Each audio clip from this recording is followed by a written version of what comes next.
Conflict is something that will always be present in our world, whether we like it or not. Throughout all these years, people have begun conflict for some motive, and the reason why it's such a big part in our society is because of all the disagreements. They bring so much consequences to our world and the individuals that face them, which is why this is such a big problem.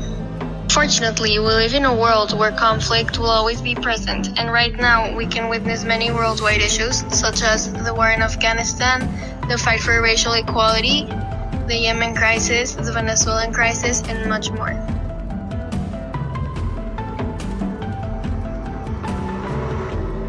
The definition of war is an intense, armed conflict between states, governments, societies, or paramilitary groups.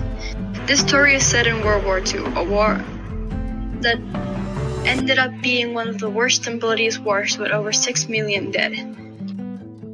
This story presents war as universally bad. It shows the terrible fallout left by it, how the surviving soldiers were left, how the affected civilians struggle, and how, with the removal of the politics behind the war, the struggle just seems cruel and unnecessary.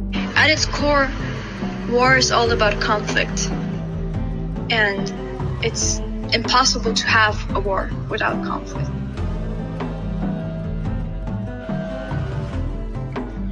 Sergeant X is a broken and traumatized soldier who is unhappy to be in a war.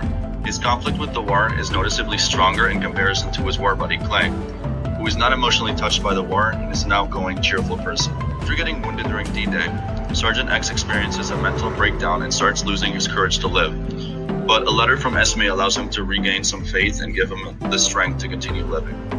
Esme's love and care towards Sergeant X are one of the main reasons to why he is able to recognize his emotions and try to set them aside, to allow him to continue fighting strong.